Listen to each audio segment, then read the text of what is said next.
everyone, and welcome to the Fandom Flux Podcast, episode 140. I'm your host, Casey, and with me we have... Guy. Hello. Zero. Hey everyone, how you doing? Slicer. Hey people. And Kenchwa. Hello. I'm Kenchi618, recently back from giving tribute to the altar of Broden. Man, my body hurts. Is that what's wrong? Yes. To fill you in, audience, he's been groaning like a zombie since we got into this call. So... Because he went to the gym. Yeah, that's what that means. Apparently. He didn't the really... Iron Temple. I thought he was just tired. You only learned about that because of me. And I'm glad every day. Slicer, don't ever refer to it as such a disrespectful way again. It's not the gym, it's the Iron Temple. Of course. Sorry. It's where I present pennant to the plates, okay?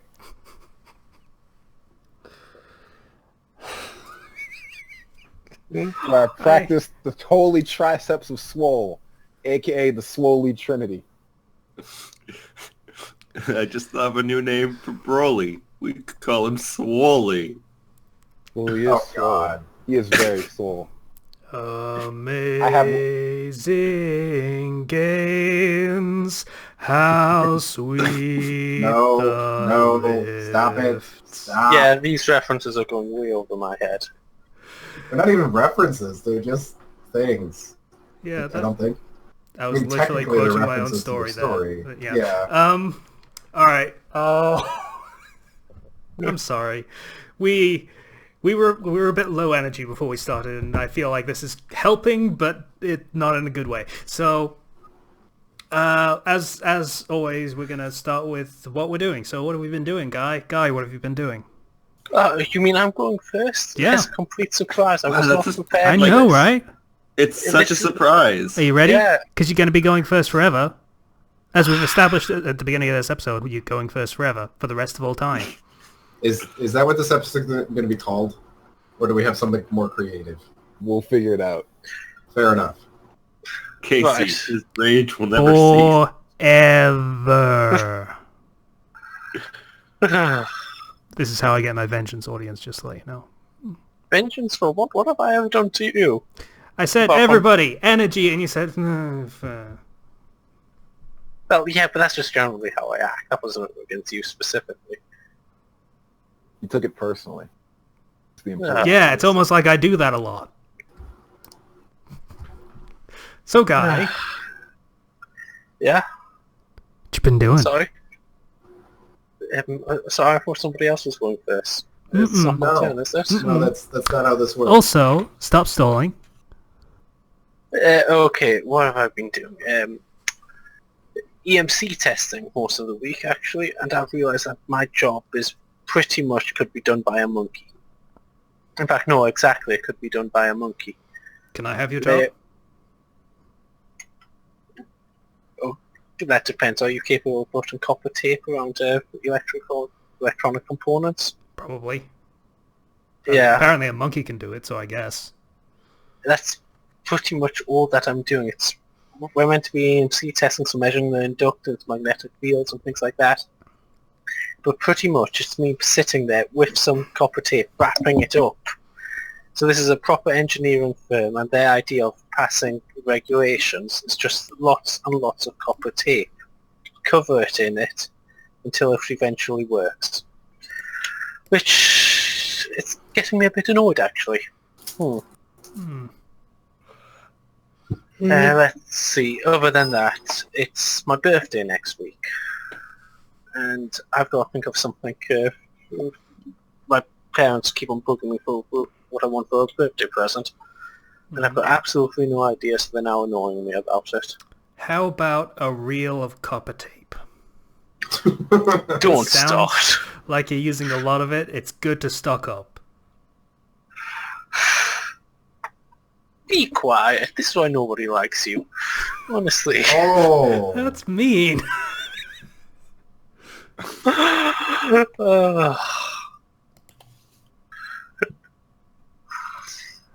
Yeah, anyways. Yeah, Birthday. Ken, that thing that you just linked, where do you think I've been getting this shit from? I don't know, but I found it. I don't know why I typed it in, but Yeah, I did. okay. The holy triceps of the swole, also known as the Swoly Trinity. Anyway, Guy, you were saying, sorry about that. Yes. Birthday in a week's time. I'm actually going to France. We're going windsurfing in France. Oh, That's my wow. birthday plan. Yeah. Where the fuck are you getting all this money to do all this traveling and going on vacation? France is and not an expensive trip in this Yeah, country. if you live in Yeah. Europe, it's easy. Well, I live in America. All right? But we're not Traveling- talking about you. You're always talking about me. Yeah, that's British people the going other to France conversation is we like, got to involve. Ken, what's the next state over from you? North Carolina, but no one wants to go there. For It's anything. like going halfway to North Carolina. So you're still actually in Virginia, but, you know, different part of Virginia.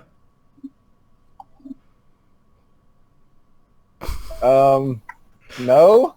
Yeah, distance-wise and cost-wise, it's about that. Yeah. Don't you know they have a tunnel they can drive through? Yes, we literally do. Yeah, they can just drive to France. I could, Well, if I could drive, I could get from where I am right now to Calais in about 5 hours. That's not legal for him, so unless he like rides with somebody else.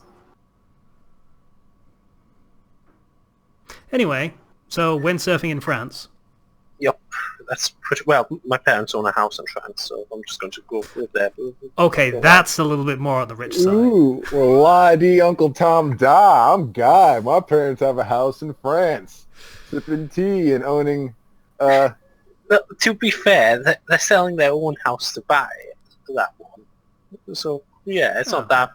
That makes more sense, yeah. I'll allow it. Also, do they drink tea in France? I feel like that's not actually a thing they I do. drink coffee according to standard. Oh, yeah, absolutely, they do. That's coffee, yeah. That's the thing. I thought it was wine there. Yeah, they drink wine from like 8 in the morning. That's what they do. So Yeah, sure. I've never actually seen anyone do that. I've done that. That's just me because I have a bottle of rosé wine in the fridge. So it's just what I do sometimes because I'm unemployed and depressed. Anyway, Oh. house in France and stuff you were talking about. Yeah, I guess. Right now, my biggest problem is I've just got to think of something to ask for my birthday. Otherwise, my parents are just going to be so annoying. There's absolutely nothing I want, but they are really insisting on buying me something. So yeah, I've got to think of something. Which I'm not happy Damn about. inconsiderate parents I wanting know. to buy you gifts. Well, no, if I don't ask for something, then suddenly I'm being inconsiderate because I'm not letting them buy me a birthday present. So I'm not sure how, but they twist that around as in it's my I'm the one who's in the wrong there. We're not giving them a chance to buy me a birthday present. Well, apparently, based on what you're telling me, you are difficult to shop for.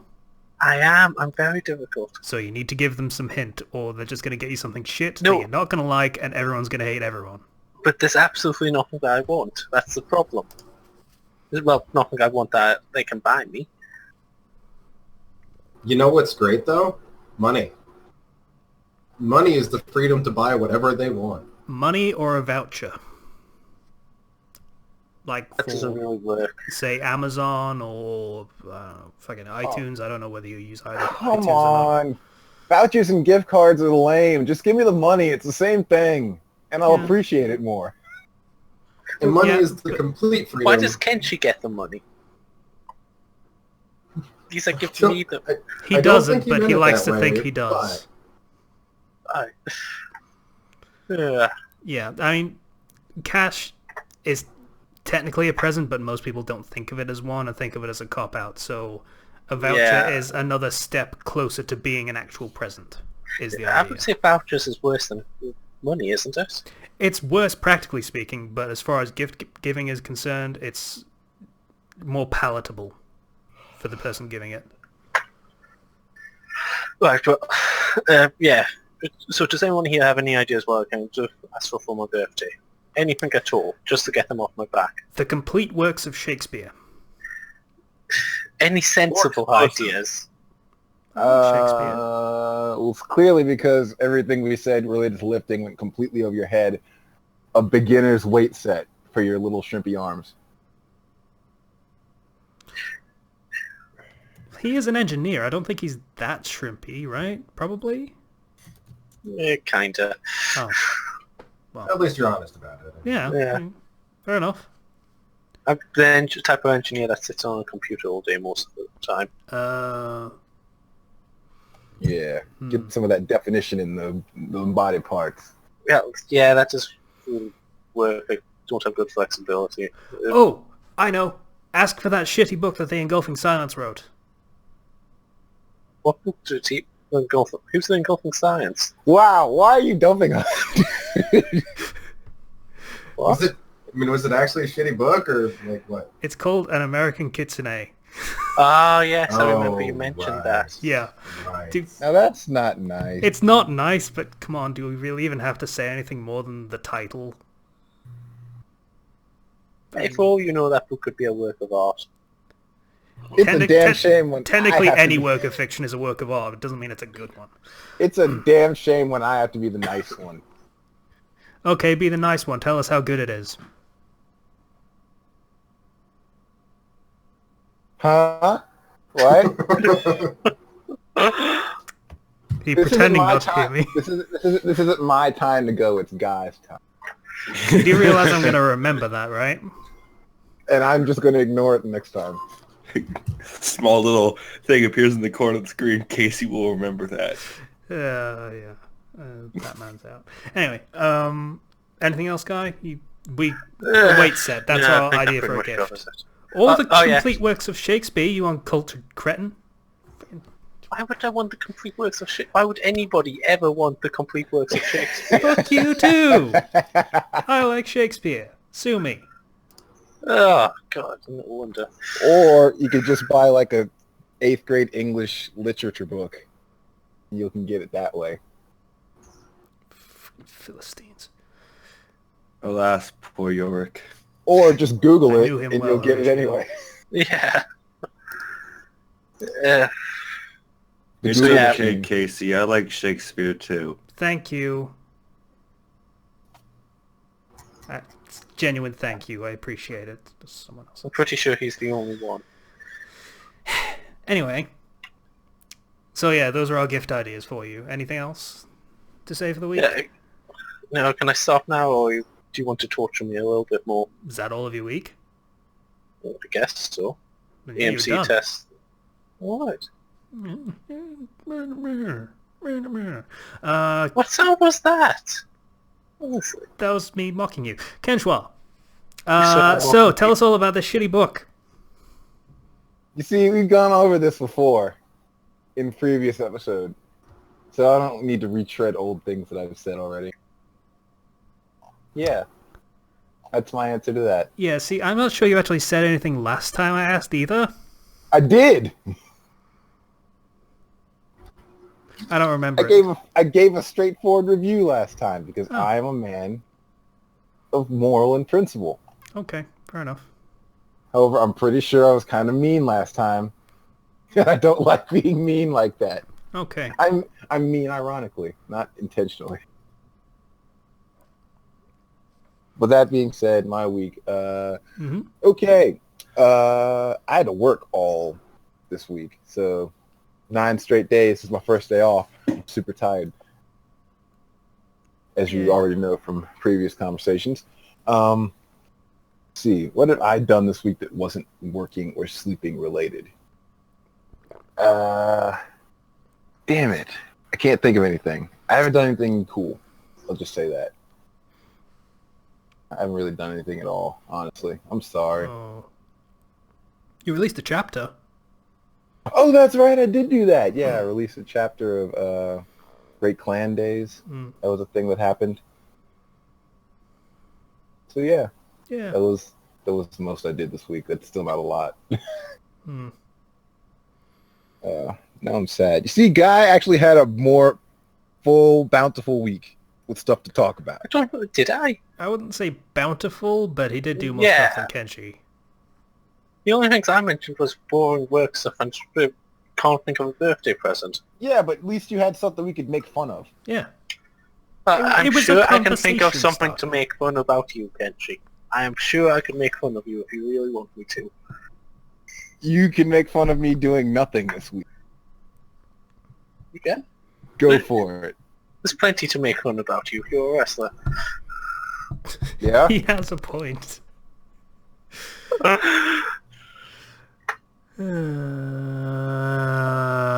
Zero. Huh? You weak dumbass. Yeah, your mic actually cut out, so if you said anything after that groan, I definitely didn't hear it. Yeah, and I don't think I did either. Well, this is awkward. Zero is what I said after that. You weak, Well- if you would. Oh, okay. Yeah. You're calling somebody weak. Well, I can. Well, so for my week, I decided I'd try the game Furi, if you've heard of it. It was on PSN, it was free, so I went and I downloaded that. That game is really fun. Oh, is it? Yeah. It's basically just boss after boss after boss, and you just walk from one boss room to the next, basically. Where you get narrative and everything and enjoy the scenery. And there's an auto walk button, which is nice. So just take me the fastest way possible, thank you very much. So, how is the auto walk button fun? Because it's all there's nothing to do there if you actually walk. You can't run. So you're basically just walking from boss room to boss room, and during your walk, you're receiving narration and everything. So they could have just put in a cutscene, is what you're saying.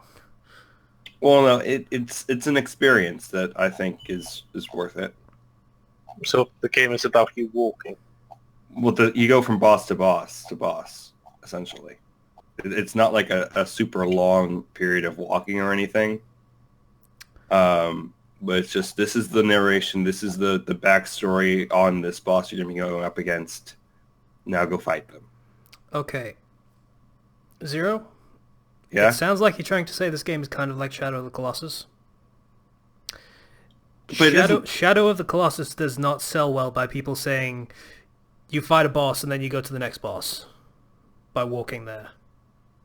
Well, the bosses themselves are where the action's at, and I can say it's got some really, like, what you have is you have your gun and then you have your sword, and the first part plays out kind of like a bullet hell in a way, with many different variations upon it, where you have to run around and you can shoot, and you can charge up your shots. You have a dash that can dash through attacks, and your shots can cancel out most of the shots by the enemy.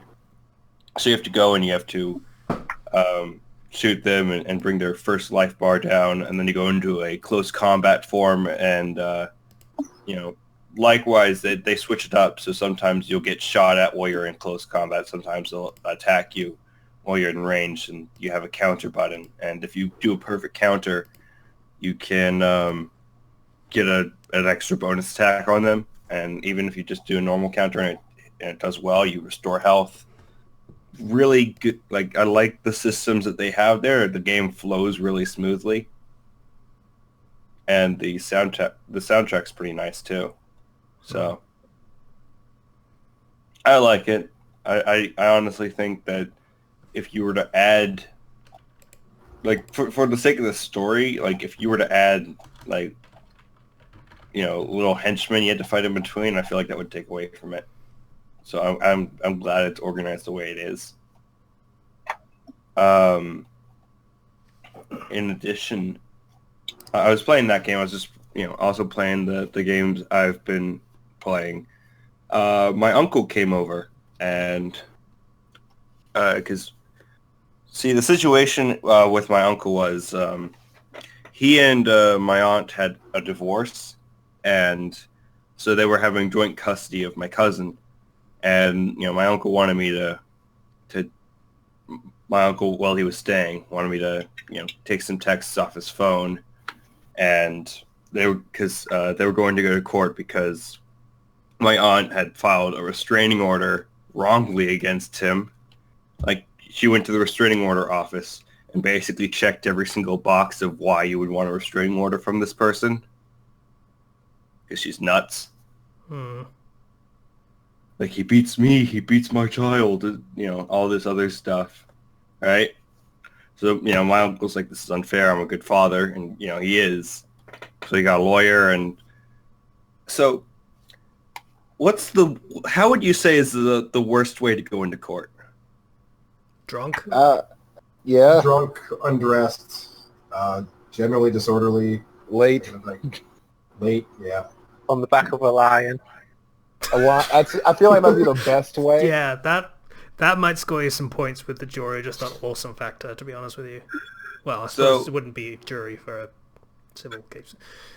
Anyway. So my uncle goes into court on Tuesday with, presumably all dressed up. I never got the specifics on that. He has a lawyer. He has tons of evidence and like photos of him and his son having fun because they go out and they have fun like every single time he has custody. And has all this evidence and has, the text messages that I grabbed off his phone for him. And then she comes in without a lawyer, and the only evidence is the same text messages he printed off. What? Yeah. Oh, So, her argument was, he's bothering me. Because they have joint custody, and she was making him talk to her new boyfriend about their child. She blocked his phone. And the judge just yelled at her for the entire time. As he probably should. Stupid people wasting his time. Just yelled and yelled. Like, that's your child. You don't tell him to go talk to your boyfriend. This is his child. She had no evidence for anything. And sounds like it would be a short case. Yeah, it was. She got destroyed. So my uncle now for sure has his cousin, my cousin back. So they're going to be visiting the end of the month. So it's good news. Crazy aunt. Crazy. She's renting out the house that they used to have.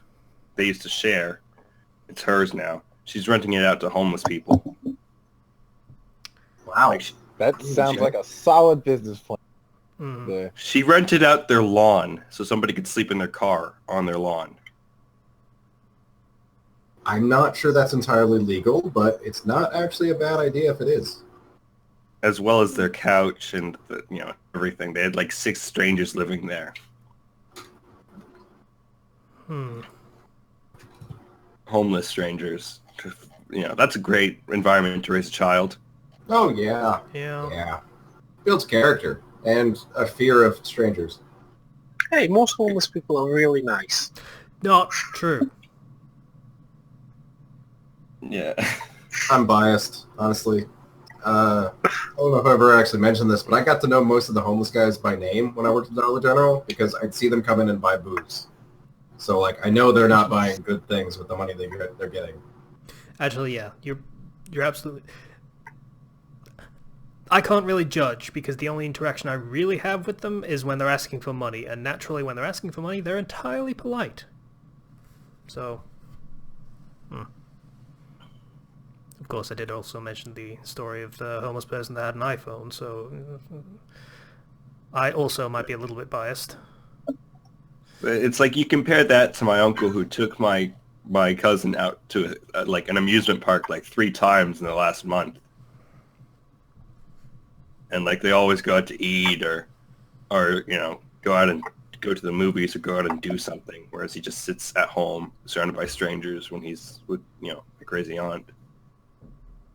So that's not good. Not really. But it's good that she got destroyed in the court. Yeah.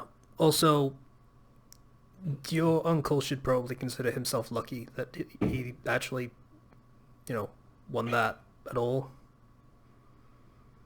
When children are involved, people tend to favor the mother. Unfortunately, yeah. Like blindly. Yeah. not my story to tell, but a family member had basically the same scenario. It did not go his way. Hasn't seen his kids for a while. As in years. So, yeah. Yeah. She had no evidence for any of her claims, and she made a ton of Doesn't them. matter. Yeah, I know, but she didn't have a lawyer either. Arguable whether that matters. It kind of does. You can't just defend yourself in court like that. Once, yeah, the domestic cases you probably can actually. Yeah. You don't. They don't. Yeah, really but if the other respond person well has a lawyer, you're going to get destroyed. Well, it depends a lot on how. Generally, if the other person has a lawyer, it seems like they're armoring up, sort of thing. They can still do it. Actually, you don't need a lawyer in a lot of little cases like that, particularly with family and things. Yeah. Well, we was also lucky that he got a judge who usually sees through that kind of crap, Yeah, that's probably. and is actually well known for for dealing with BS cases like this. So, all things considered, everything went fine. Yeah. Let's see. It's been really busy this week for some reason at good old the KF&C, and Kentucky Fried and chicken? yeah, Are they separate somehow? sometimes they are, but Have they added the new special Kentucky Fried Mars bar as an item? no. Still want to try one of those, by the way. I'm probably going to die on Saturday because that's the root beer float day. And Are those that's Kentucky Fried? No. Oh. Thus they must be chicken, right? It's A&W. It's Logical. Kentucky Fried Chicken and A&W, so it's an A&W drink. Technically evades it. We're going to be seeing Suicide Squad on Saturday. Wait, Which- it comes out this soon? I thought we still had a few months before it arrived. It comes out tomorrow. And Have fun with that. there were some early reviews that said it was good, and now there's some later reviews that say it's awful. So My understanding is most reviews are saying it's not good. I'm more inclined to trust the more recent reviews because the earlier ones could not bought off, but maybe they just, I don't know. well, I'm not going in expecting a deep movie of any kind. I'm expecting to turn my brain off and have a lot of fun. If I can't have that, then this movie fails. So, I think you might get that. Maybe. all right, Mm. it's Suicide Squad. It's about the violence and the spectacle. Hmm. So, yeah, impressed Sorry, me. Ken. Sorry. Yeah, you were looking forward to this film. Whatever. Well, we need to. I think we should. Everybody should see it before they really. But Make it up their costs mind. money. Your theater doesn't have a $5 movie night. No. Ah, They have like Student Tuesdays or some shit. It's like $7.50 for a movie as opposed to like $12. yeah. So, I might We have see a it at some five. point. We have a $5 movie night. So it's usually when we go see something. Hmm. That being said, we are seeing it at a non-standard theater. We're seeing it at the Movie Grill, which is going to basically be, hey, we can have some lunch while we're eating or while we're watching the movie. Yeah. I'm sorry, I can't talk. I woke up an hour ago. I also enjoy lunch when I'm eating. That's right. It's the best way. That's right. I like lunch while I'm eating. Okay. Yeah. Well, I can't think of anything else that happened this week necessarily because... Oh, wait. There's new Pokemon news. Oh, God. They showed off new Alola forms for Pokemon. Oh, I saw that video. I like that they're branching out with the elements and having different forms of the same Pokemon, but they're kind of stupid. But the Executor. You mean the pine tree? But the The Executor... The Have you guys seen? Has everybody seen that? No. I have no idea what you're talking about, so... New forms of Pokemon. Oh, God. I just saw the one with Obi-Wan in a treetop, and then... I have the high ground. I have the high ground, yeah. Okay. So, Executor was already a pine tree. Why? So you see, in the Alola region, there have been some invasive species that have adapted to their environments. And so now they're actually bringing fucking actual science in. What, really? Okay, great. So they have evolved, you could say. Yes. This is Executor is now a grass dragon when you find him in the Alola region, and his neck is at least his total height is 30. He's about 30 feet tall, 35 feet tall, around there. He's 3 stories tall. Wow. It's a really big neck. Okay. That doesn't seem structurally sound. No, it doesn't. It really doesn't. Like, if he were to try and walk, he would fall over from having all of his weight on one foot. But they also showed Vulpix in this region went into the icy mountains, and that's what it became. Arctic Vulpix. Yeah, Arctic Vulpix. And honestly, I like that a lot. Yeah. It looks good. It looks like a shiny Pokemon. It also makes no sense. If this could happen, then why didn't Vulpix go into icy areas in, say, Kanto? Because how many icy areas are in Kanto? Actually, now that you mention it, Johto then, I guess? I don't know. There's only one icy area in Johto, and Sandshrew and Sandslash also went into the mountains. He looks like Armored Armadillo from Mega Man. I love it. Yes, he's an igloo. So that looks like there's going to be a lot of those new Alola forms. I've heard rumors that there may be an Alakazam that is psychic fighting. Okay. I don't know.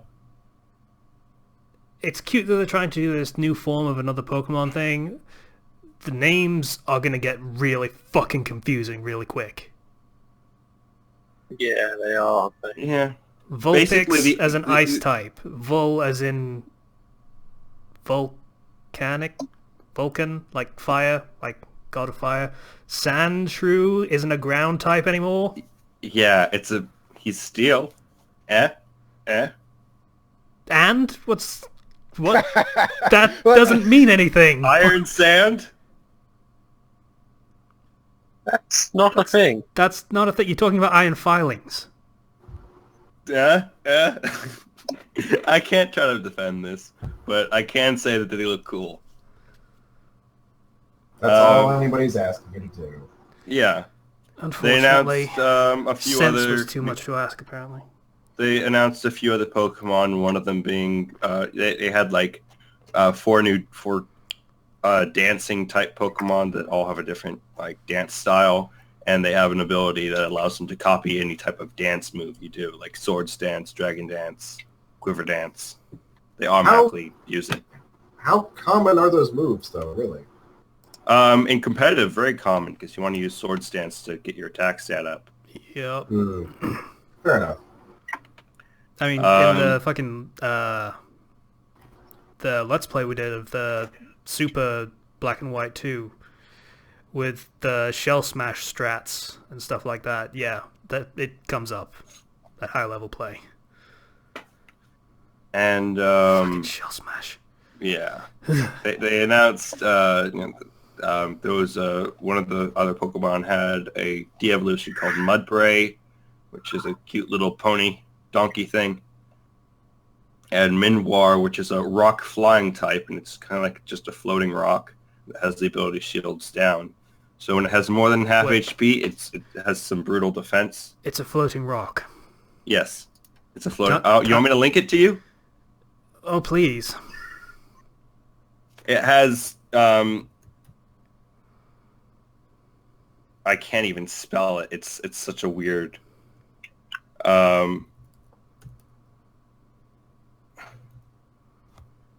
Yeah, that's close enough. So this is what it looks like when you first see it. I'm going to link it right here. Okay. Minyar, or Min... Almost like a coffin, but more rock covered. Yeah, almost like, I don't know, a soul rock, or possibly Lunatone, I'm going or a nose pass, or any other flying rock Pokemon. It Nose gets Pass isn't different. flying rock. What are you talking Okay, that other one definitely looks like a...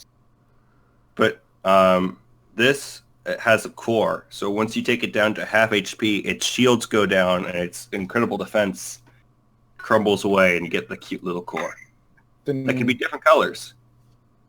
And I'm guessing its attacks change, maybe? Or just get more powerful?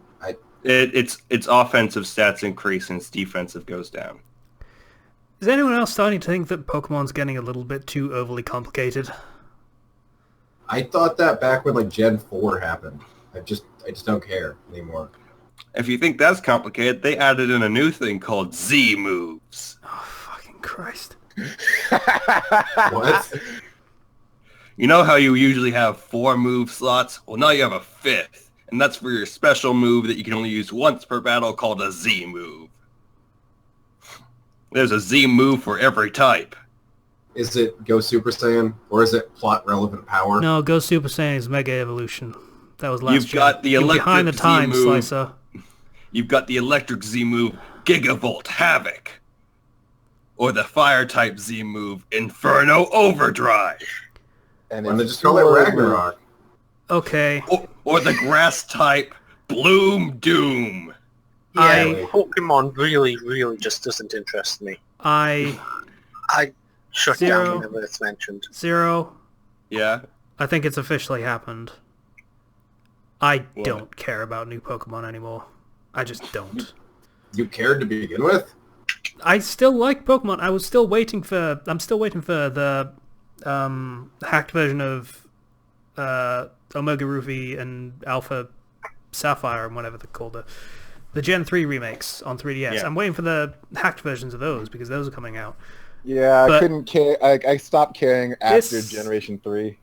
This is dumb. This is dumb. The Like, shark was jumped long ago. I don't know. I like Mega it. Evolution was... I want it to be more ridiculous.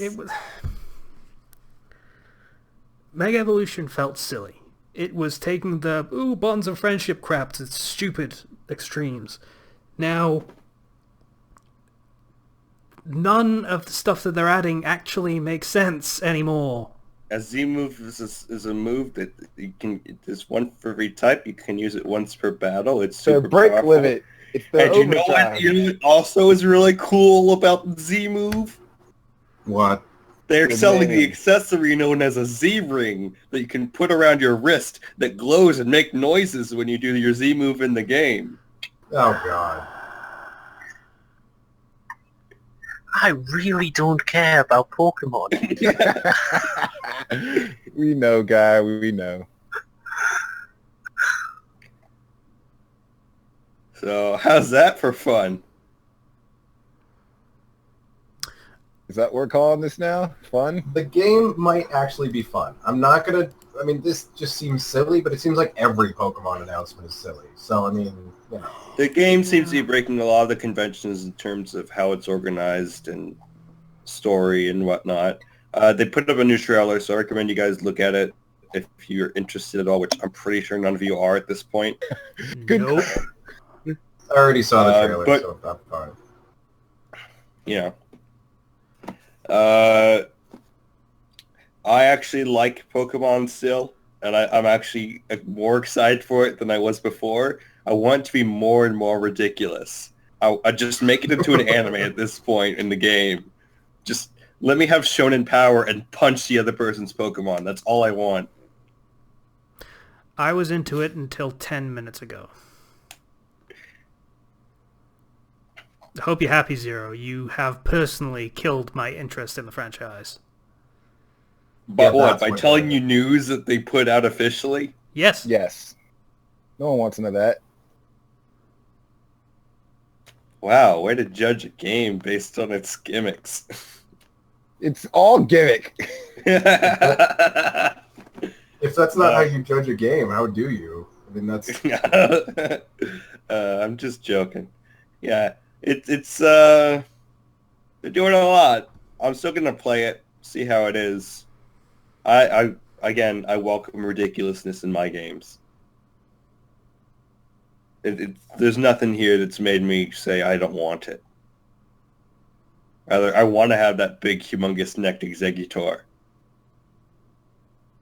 Because it's fantastic.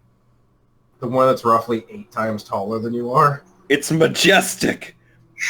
That's a word for it. You see that tail? You see that tail it has? It has a coconut on the back of it. It's making a little kissy face.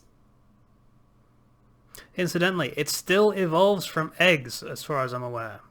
Yes. Yeah, it's, I figured they'd rename it, like, Seed something, but no, it's eggs.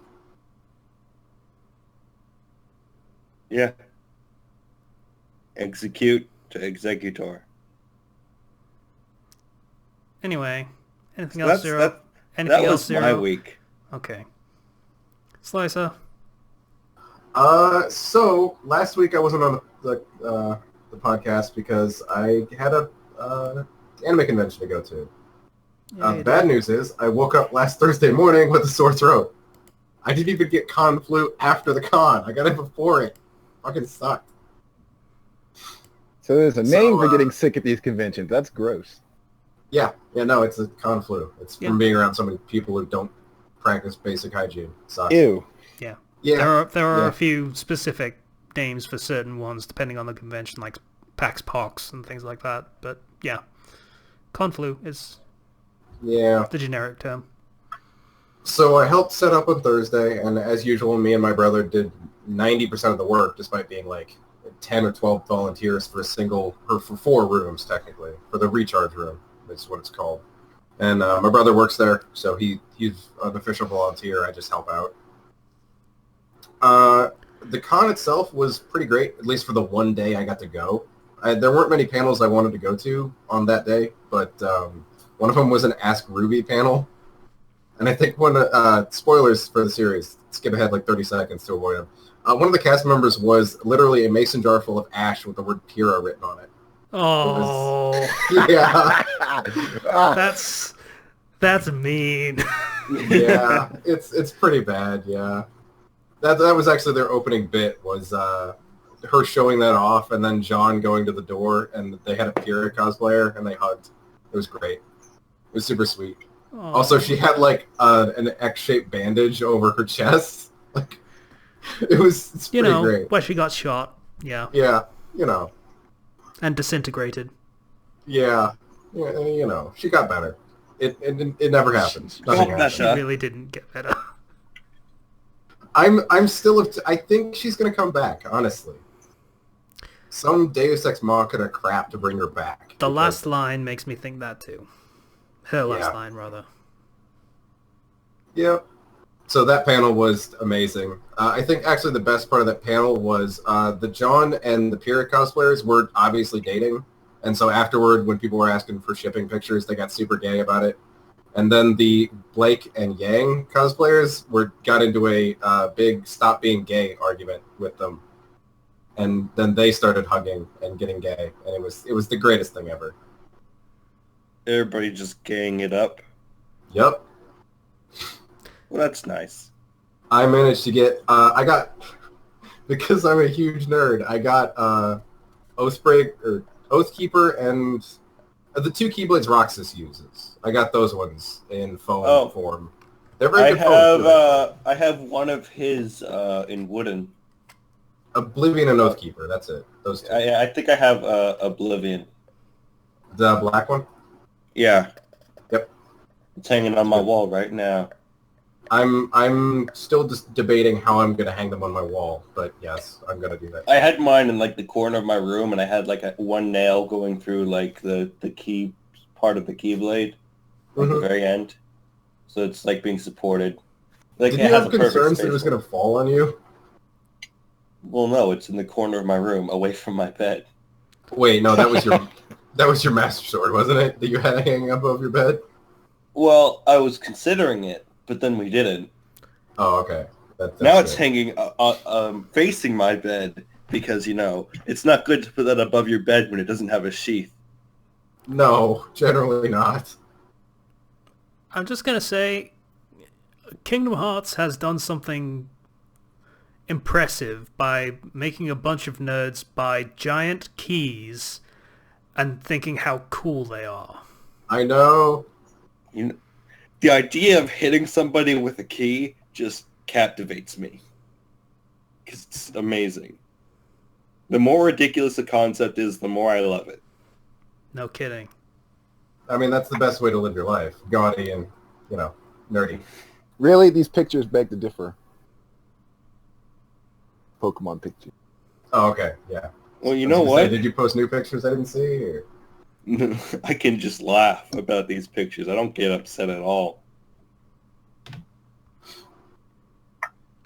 I can Besides laugh that- at them, yeah, but because they're dumb, that doesn't mean I want to play it. Plus, Anyway. that Vulpix in Sandshrew looks amazing. Okay, the Vulpix is literally a palette swap, okay? Yeah. Yeah, but it looks amazing. It's a lot better than a regular Vulpix, that's for sure. Maybe it's because I Yeah, like white. a regular Vulpix is pink. That might have something to do with it.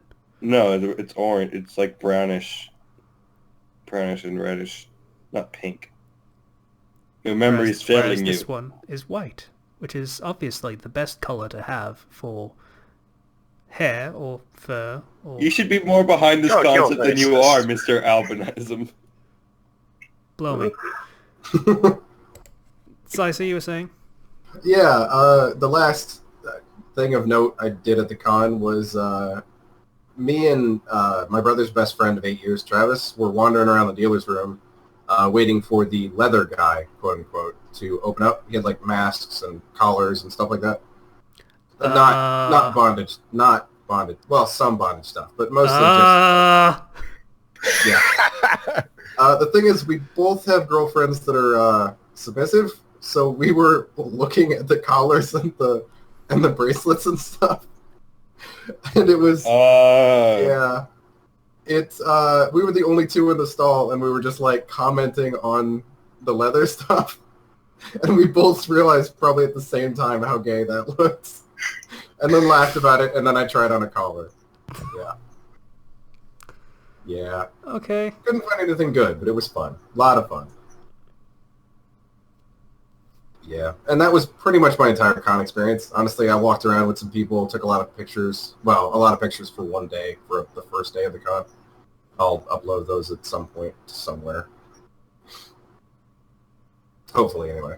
Aside from that, me and the girlfriend went to a used bookstore, and I loaded up on Fable books. I actually found books for Fable. It was great. Like the game series Fable, not Fables, the Telltale one. Because here's the thing. The Fable games are terrible, or they got terrible over time. But I love the setting of Fable. It's great. Yeah. Okay. So a book is getting to enjoy the setting without the terribleness of that developer that's probably literally crazy. I forget his name. Setting? Peter Molyneux, who went on to go create Goddess. No one and then cares. had a What a setting? whole bunch of controversies involving that. Zero, shut up. What setting? Seriously, I'm stuck on this point. There was no setting in the Fable universe. It was literally generic It fantasy was setting with bad farting. English accents. That was the setting. Well, that is very amusing, I'll admit. But I'm tickled by accents. But Albion, old English stuff. The concept of heroes, like with a capital H. Yeah, and the whole guild and everything that they had, and yeah. Yeah. I don't really like that it's a bloodline thing, but I mean, I can get over that. Since it seems to pop up completely randomly sometimes, I'm okay with it. Okay. Yeah. I like it, okay. It's fine if you don't. I also grabbed some Halo books because me and my brother like reading those. Because, same kind of thing. Only I actually like the Halo games. There are worse tie-in novels. Yeah, they're not bad. Ah, crap, what else did I do? Oh, right, I was going to... we've already talked a lot about Pokemon, so I'll be brief. The Pokemon Go updates are crap, mostly. Yeah, everyone hates them. And the recent announcement that Niantic took away the legendary Pokemon people managed to catch because it wasn't fair is ridiculous. Wait, did that actually happen? Yes, it actually happened. What? A legendary Pokemon was leaked, apparently when it wasn't supposed to, and some people caught it. And now they were taken away, and they weren't even that powerful, actually. I saw the trailer had them only like 1,300 power, which is nothing. I have higher Pokemon than that. So Slicer, I have a question, Slicer. Huh? When you play Pokemon Go, do you get alerts from your house when stuff... Do you just, like, walk out into a field or something, like, and catch something?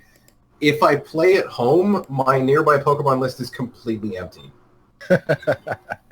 The only use I have for Pokemon Go at home is being on Wi-Fi so it doesn't eat my data, and then just leaving the game on, because the GPS is so terrible that it will make me walk, and it'll hatch my eggs.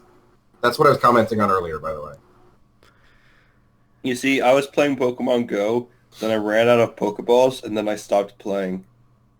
Yeah, you have to be around stops, otherwise you really can't. You see, there's a Pokestop near my house. It's right near the park.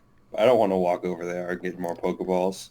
Yeah, well, I mean, I was playing Pokemon Go, except I wasn't. I was busy playing good games, so, that's how that goes. If you don't have friends to play with, yeah, it's not very good. Oh! I've said this before. Well, it's not a good game. It's a social experiment, and it's a social thing. Just do it with friends. Yeah, me and my friends were texting each other over Pokemon. Nope. Like pictures. Yeah.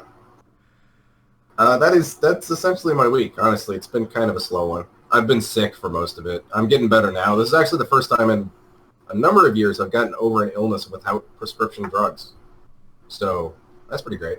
Drugs are for wusses. In fairness, last year and however many years before that, you had bird shit in your vents. Yeah. That sucked. Might have a correlation, Yeah. Just suggesting, maybe. Oh, and it's not really a great thing, but I've been playing Kingdom Hearts recently a lot because the TFS guy's streaming it. So, kind of got me into it again. Ah. I would play that, but my PlayStation 2 is in my little brother's room now. So, well, that's rob it from him. Take it. You're bigger. Yeah. Do it. Oh, there's... I'm not bigger, though. That's the problem. Oh, that is kind of a problem, then. Methods you could use else... Actually, it's entirely legal. You could use a fucking emulator. You see, but then that would require me to put effort into playing Kingdom Hearts to get that working. Really? You download the emulator, it takes you like 5 minutes, and you put the disc in. That's all it takes. Yeah. And since you actually own a copy of it, it's entirely legal, so... It took me 2.5 hours to set up my PS3, so I mean, yeah. The fuck is wrong with you people? Because it was disassembled and scattered all around the house, and the controllers weren't charged, and I have no idea why, but PS3 controller thumbsticks get, like, sticky. It's disgusting. So I had to clean them off. I'm not sure what Ken's issue is. What's the problem? He doesn't like Kingdom Hearts? I don't know. No, I mean, like, how does it take you 3 hours to set up your fucking PlayStation 3? And what's so difficult about getting an emulator on your thing to play? Because it requires I have to put effort into playing Kingdom Hearts. That makes no sense. You click Google and you type in emulator PS2. You download That's more effort than I'm willing to put in. That's literally it. That's more effort The than process I'm from willing to that put in. point is the same as for a PS2. You hit eject on the disc tray, you put the disc in, you close the disc tray, and you load up the fucking game. That's I it. think Well- I think I'll go finish Tokyo Mirage Sessions instead, because all I have to do is walk upstairs. See, here's the thing. The problem with emulators for me: one, they crash a lot, and I have terrible luck with them. Two, when you download the game, you need to direct download several gigabytes of data. Do you realize how long that takes on my connection? I didn't say anything about downloading the game. I said putting the disc in. No, I mean for emulators, you still have to download the game No. from somewhere. Nope. If it's a disc-based game, then yeah, you can just put the disc in. It'll play it. Huh. That's kind I've of the never point. played an emulator that could do that, so I have no experience with that one. Bear with me, just let me check mine. I admit that's not how I'm doing it with mine, but, you know, because, well, I have the disc. I don't actually know where it is. Yep, Yeah, back in the day when I was trying to emulate Pikmin 1, yep, you can totally do it by disc. Oh wow, that's cool. That sounds like a great thing that I'm not going to do. Yeah, because you're a lazy bitch. That's right. That's right. Yeah, pretty much. So yeah, that's my week, by the way. If we want to move on to Kenshin, Already I went. think that was the last one. Hi. I mean, Casey, we haven't heard from you yet. You should go. Yeah. How was your week? My week. What the fuck did I do for my week? Not much, to be entirely honest. I think I read a bunch more stuff. Watched a bunch of Achievement Hunter videos, but that's pretty much what I do every week, so it's not really news.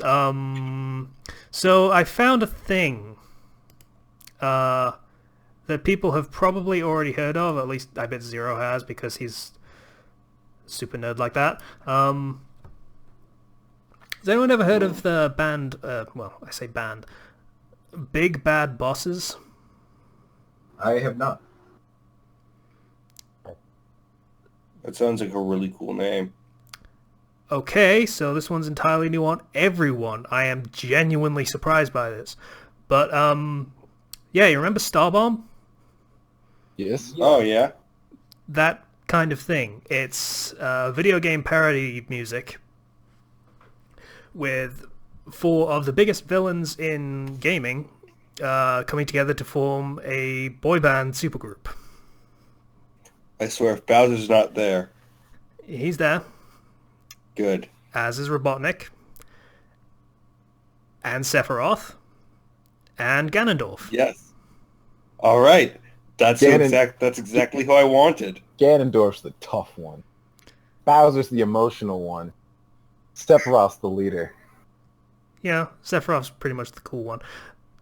Fun. Robotnik is nerd. Robotnik is the nerd one that you don't know why he's there. Yeah, kind of, actually. So, weirdly enough, it's actually kind of good. Like, they are parodying boy bands and video games at the same time.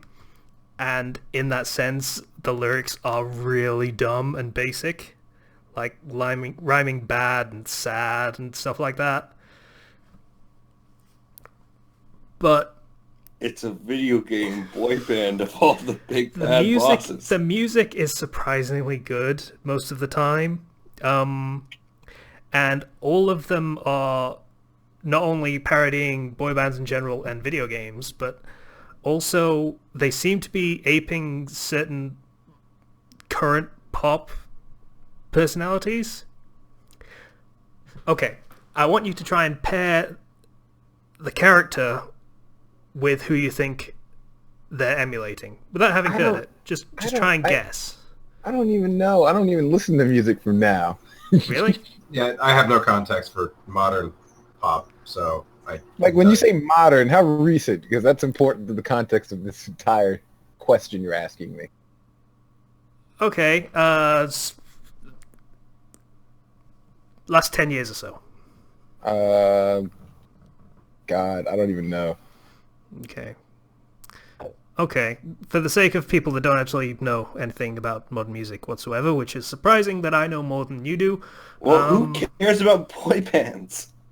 Who said anything about boy bands? Ganondorf would be imitating, to an extent, Usher Okay. Really? Yeah. and other Okay. R&B crooners. Yeah. Really Okay, weird. I thought you were going by like just boy bands of who they were imitating. But no, okay, No. Usher? No. Oh, what were the other ones? Bowser is doing a very growly pit bull for some reason.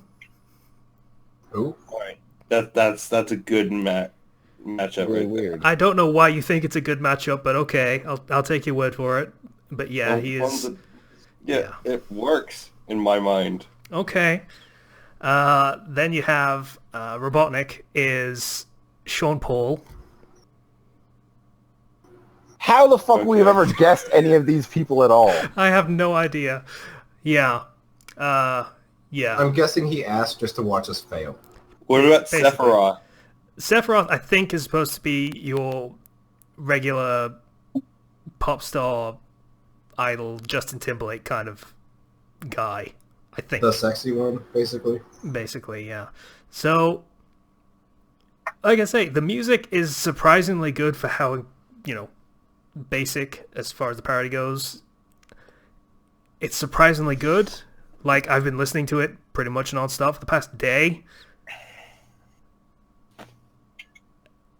Weirdest thing on the album, though, they have a song... Anyone ever heard of Grant Kirkhope? Nope. Yes. Oh, DK Rap? DK Rap, Banjo Yeah. Kazooie. That dank-ass music from the GoldenEye pause menu.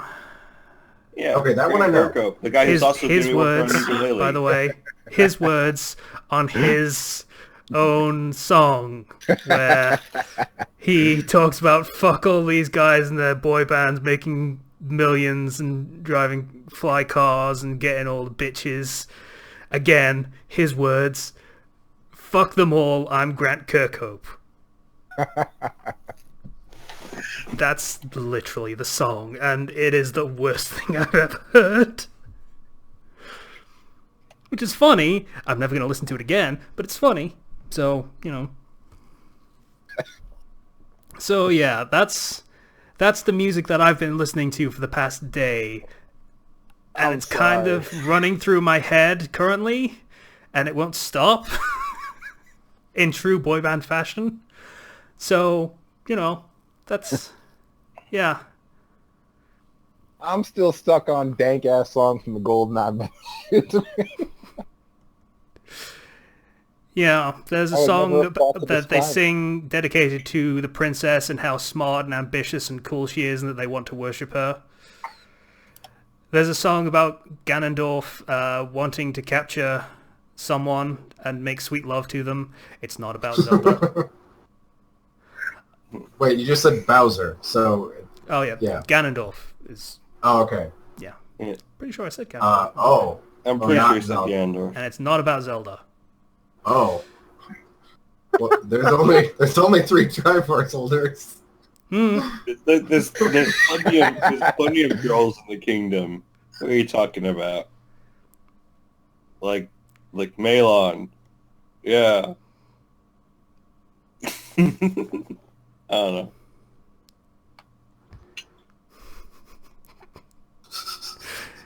Yeah. I'm gonna need to look up these guys once we're done. It's pretty good. And Robotnik has his own song as well, called Eggman. And it is pretty much all about making eggs. Like, cooking eggs. That is what the song is about. Okay. In a sort of Latin style, and it's kind of great. It's quite possibly my favorite song on the album. Oh, I've actually got to look at these just because. Yeah, it's pretty Sounds good. fun. Yeah. That's pretty much all I got for this week. So I don't fucking know. Yeah, so I guess I'm done and we're moving on to Random A. Woo! So the Random A this week was Oni. which has a longer title, but I don't care to learn it. So, whatever. It was Oniche Dekiro I say. Yeah, nobody really cares. Say the English or don't say it at all. I don't know what the English is. I think it's something along the lines of, it's okay that I love you even if you're my brother, right? Something like that. It doesn't matter if we're Guys, siblings how as long about as that there's love. incest, huh? That's a phrase they say in the anime quite a bit, so I'm not surprised if that's the actual English title. Yeah. Okay, so this anime, it's a horror anime. You wouldn't know it for the first 15 minutes. 10 minutes. 10 minutes, because it's only a 20-minute show. It seems like a horror anime just from the beginning, really, doesn't it? Well, there's only the two characters for the first 10 minutes of the show, and then the rest of the characters show up pretty much out of nowhere. Yeah, it's very sudden, and there's no real hint that they're going to appear until they do. It's like, there's no real explanation for why they've appeared once they have, either. And then there's 4 others, because this is a dorm. Right. Of course it is. You're at school. Yeah, so I want to ask about those first 10 minutes, because surprisingly enough, I was somewhat amused for the first 10 minutes. Actually. Okay. Has anyone seen those? I just checked on the time. It is the first 15 minutes, until the... Oh, fair play. Then I was right the first time. Cool. Has anyone seen those comics of the elf and the orc? And the orc is just like not having it, and the elf is trying to seduce him? No, but that is exactly what the scenario is, except for the incest thing. Well, ignore that. But at least it's like the incest thing is the sister is trying to seduce brother, and brother's like, no, we're siblings. What the heck are you doing? What the heck are you on? Are you tripping right now? Yeah. I think you're tripping. So, yeah. It was amusing, and it was better than I thought it would be for those first 15 minutes, and then it went to shit. I'm not leaving the bath until you come and peek. 7,183, 7,184. I love his first... She's like, how dare you not peek on me? He's like, I think I just heard you wrong. What? Yeah. Yeah, I mean, it was amusing that he was just so completely shutting her down every single second of that first 15 minutes. It was great. And after that, but that's not really important because then it gets shit after that. It was never particularly good even at its best moment, to be honest. It was always just, passable, I suppose. I've actually seen up to episode 6 at this point, and it is a pretty good series, honestly. Is it really? I mean, it's generic harem anime, and that the main character is never going to go for anyone. Yeah, it's passable harem stuff. But the characters the characters are very bright, though. They're interesting as characters, and I don't know. There's one scene where the shy one, the Kudere, basically, character, is trying to seduce the main character, and the sister is there next to them, and she just starts screaming. And then everyone starts ignoring her. Nobody pays her any attention. Even the people walking by, they're just like, whoa, okay, crazy bitch, ignoring now. Well, Japan. But, yeah. Okay. So... we were all not happy to pick this one, but it went better than it could have. So, yeah. I mean, we've had some real crap before. Well, we've had some crap that was another harem anime, let alone just generically. Yeah. Is it fair to say that you at least enjoyed this? I mean, you didn't. After watching the episode, you didn't regret watching it. Basically, it was an okay experience. That's a question for Guy because I think everyone else was pretty much a yes. It was fine. Yeah. I guess it was all right just in the background. It's nothing you would ever be interested in, or really. It's not going to start having like a cult following or anything, but for what it is, it's above average, I'd say. It's Love Hina meets Araimo, or Remo. My sister Yeah. can't possibly be this cute or whatever the fuck it was called. Basically. Yeah. It made me Except I laugh. couldn't So that, stand Love that Hina, way. but that's just me. Couldn't Hey, stand it's it. okay. I never finished Love Hina. I tried to Love watch an Hi- episode and I hated it. Love Hina gets hit hard with the Seinfeld effect. It's not great. You've seen those tropes in better forms, so going Yeah. back to the original quote unquote is not It's great. hard. Oh. Yeah. Also known as the Dragon Ball Z effect. Yeah, I guess that fits from the more anime version, yeah. Okay, so I need to roll again. All right. 26. Okay, let's see. 14. I feel sorry for all the P anime that aren't Pokemon at this point. Yeah. 14 is... what the fuck is 14? 14 is going to be M. Which is 136 plus...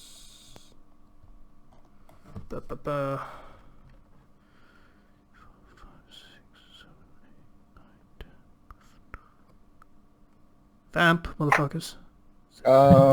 So,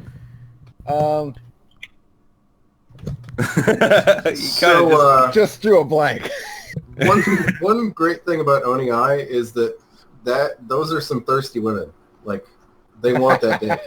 Like, Jesus Christ, someone just jump straight into it. They're the thirstiest you could imagine. I mean, if it's gonna be a harem anime, Make them as thirsty as possible, and don't give them a drop of water. 2, 3, Yeah. 4.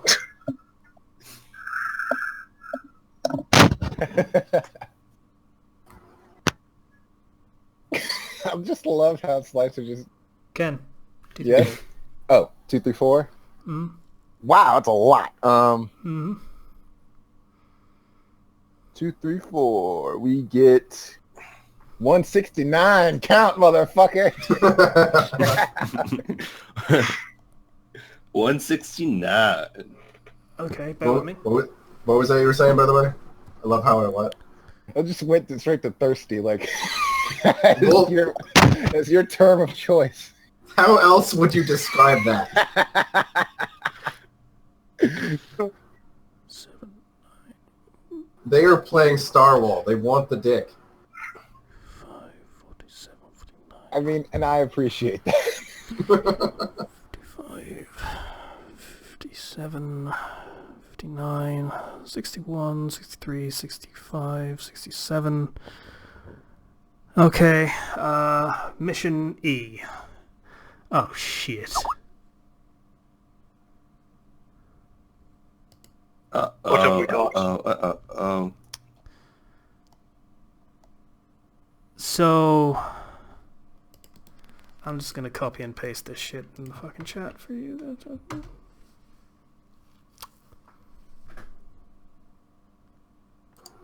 Alright.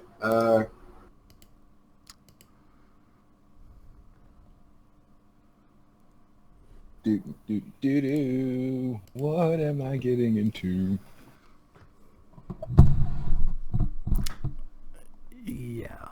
So, I don't know what to make of that costume.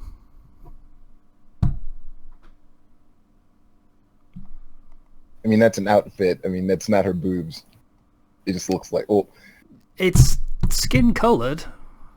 it is. Is this an anime from the 90s where it was like everything has to ape plug suits? Nope. So I'm going to read. Chirami and her friends have formed an organization called OZ with the financial backing of the Kujo Group. Their goal is to peacefully integrate people with the Type E abilities into society and oppose the Foundation, an organization which seeks to capture and control Type E users for their own... They work for Oz! They work for Oz, the wonderful Oz. wizard. Oz, This is damn a it. sequel. You know that? Is it? Yeah, it's a sequel to Cody. Well, this is the second season. Okay, well if this is a previous season, then we have to watch the previous season. That's the rule. So Code E it is. I'll have to find that. Fine. Okay, Chirami Ebihara is a girl with a strange ability to generate electromagnetic waves when her emotions run high. However, since this ability affects anything electrical, it resulted in her having to transfer from school to school when she was younger. As Chinami, now 10 years of age, transfers to a new school, she once again affects the electronic fucking broken shit devices in the school, but this time when another student, Kotaro Kanagi, sees her do this, he becomes obsessed in studying her typey ability. Remember when it's we saw X-Men. Remember when we saw that one anime with the girl who had the ability of internet? You mean last week?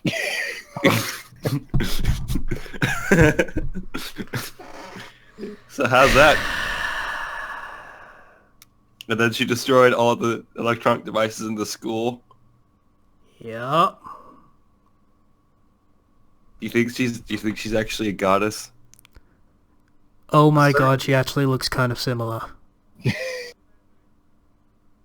Different art style. Just let it go. It's different art style. Maybe there's hope. Is this before or after a certain scientific railgun? Because Based on the art style before. It's 2013. CERN Scientific Railgun, I'm pretty sure, started. It says released 2013. Or at least the character, or at least the because character from it. Every anime on this site says released 2013 because that's when the site started. Okay, I'm gonna see if It was 2007. yeah. Oh, so it was after. Fair enough. Railgun was like 2005, I want to say. Yeah. Well, first there was Index, Torano Index, which was a certain magical index, which had that character, and that started in 2004. So, yeah. alrighty. So topics. How long have we been going on for? It seems like... What are we on currently? Another shitty series. What were you saying, Guy? How long has the podcast been recording? Well, About we an started hour and late, 15. so Right. yeah. So we can keep going. We just had a late start. So other thing. Sure. Other thing I forgot to mention about what I've been doing this week. I said we were recruiting for the podcast and stuff. One of those I thought we were going ahead with, but seems to have either backed out or forgotten about it. Aside from that, I managed to chat up the 3 co-authors of This Bites. Which one is that? That's not actually familiar. That's the One Piece self-insert with the guy that has the snail that has the voice fruit. I don't think I was on that episode. That doesn't sound familiar at all. Oh, It's I know. like one of the top 5 One Piece. I books, read. I think I read that. The one with soundbite and everything. that's the one. Yeah. Yeah, I don't know. I don't remember why I dropped off that, but I do know I dropped off it at some point. Yeah, it was very canon compliant for a long time, and then it stopped being so much that. Wait, yeah, I remember that description. Yeah, okay. Yeah, I probably dropped off when it was still probably CAN compliant. Yeah, so what I'm going to be doing, because all 3 of them decided to show interest, which was more than I was expecting, I'm going to interview them and release that video at the same time this one's going up. So yeah, if you want to watch that and see what their opinion is on writing a collaborative fic and being very, very successful at it, which is not that common, actually, feel free to take a listen to that and see what they have to say. And possibly some of them might be cast members in the future, I don't know. Depends how it goes. Yeah, so that was the other thing that I've been doing this week. Trying to court people with limited success. You should offer candy. Everyone loves candy. If you join should this I do that podcast, exactly? If I'll I did send that, you candy. you guys would have to send it because you guys are in the same country. You can send candy. You just have to believe that you can send candy. And then send it. Okay, where did this come from exactly? I don't Why is know. it They're just too being I'm weird. just being an ass. That's all it is. It's not, Right. it's not a reason for the things that I do all the time, guy. I just do them because it's a All thing. And the I'm just time, going some along of with the time would bit. be nice. What bit? That wasn't even a bit. You just kept saying candy for some reason. I know, and I like it. Listen, Casey, just because you weren't offered enough candy as a child doesn't mean that everyone else has to hate it too. I just want to know what's the weird accent on candy? Candy. Yeah, Because where, Well, what other word am I going to put the weird accent on in that statement? Or any of the statements I've made since I Why? started saying words? weird accent at all. Because it's funny, basically. That's it. You're Yeah. reading into this way too much. It's not even a reference. I thought maybe it was a reference at first, but no. They're just... I'm just being an ass. Yeah. And I'm just copying Kenchi's good example. Because I am a good example for what That's not right. to do. God, I want a donut. Sorry, Okay. sudden- We have sudden- topics. We have sudden hunger topics. struck me. All right, We first have topic. topics. What the fuck's the first topic? Choose your own adventures. Yeah. This was... Love those books. What's your opinion on them? How would you write them? And how would you avoid writing yourself into a corner? Okay, so what he's probably referring to, not the Choose Your Own Adventure books, he's probably talking about the modern interpretation of them, which is the Choose Your Own Adventure stories where people will give the audience a certain number of choices, usually about 3, and people will vote on which choice they'll go with. Funnily enough, this is pretty much what my introduction to fanfiction was. There was a secret board on Game FAQs where they would post Sonic CYOAs, and they were mostly shit because they were being written by like 14, 15-year-olds. I myself as a 15-year-old thought they were okay at the time. Everyone's going to start somewhere.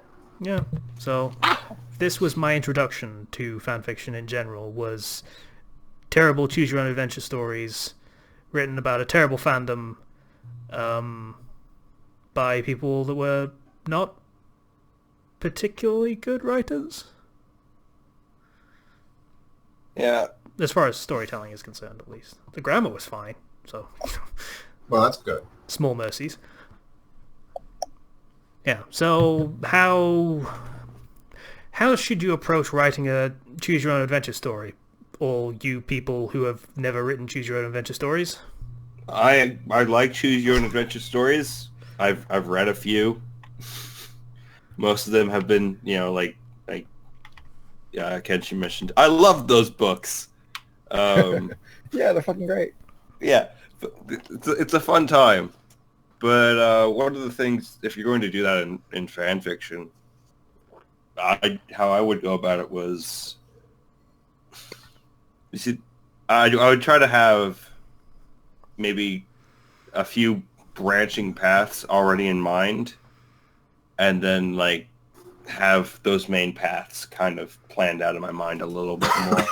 That requires a lot more planning, in that since the audience is going to be choosing which way you're going to go, you kind of have to have more planning so that you can, if they go one way, you're expecting, okay, so I'm just going to do this and this and this then, rather than, oh man, I wasn't expecting that, I'm completely caught off guard, now I don't know what to do.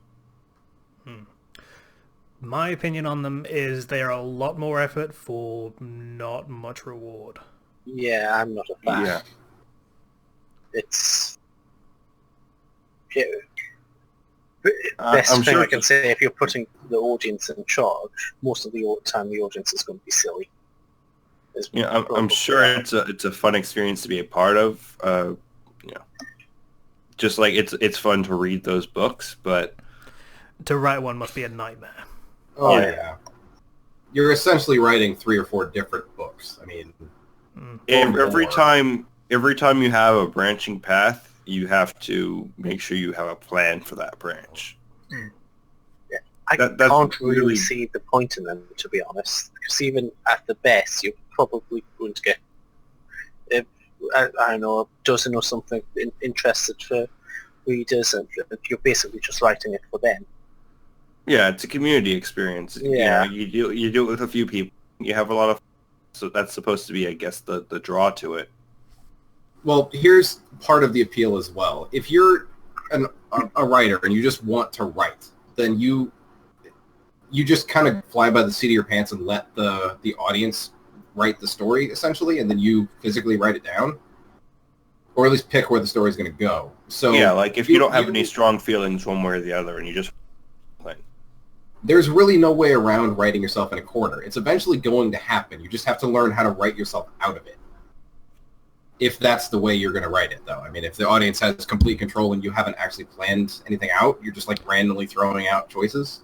Yeah, if it's planned, you have a plan. You put in a hell of a lot of effort for...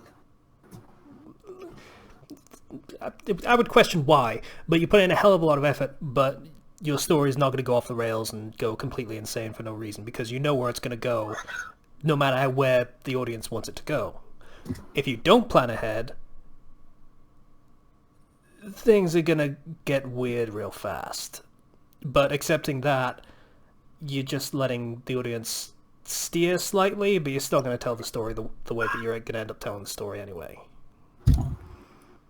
Yeah. I don't know what I just said. No, you were right. It was a little roundabout, but whatever.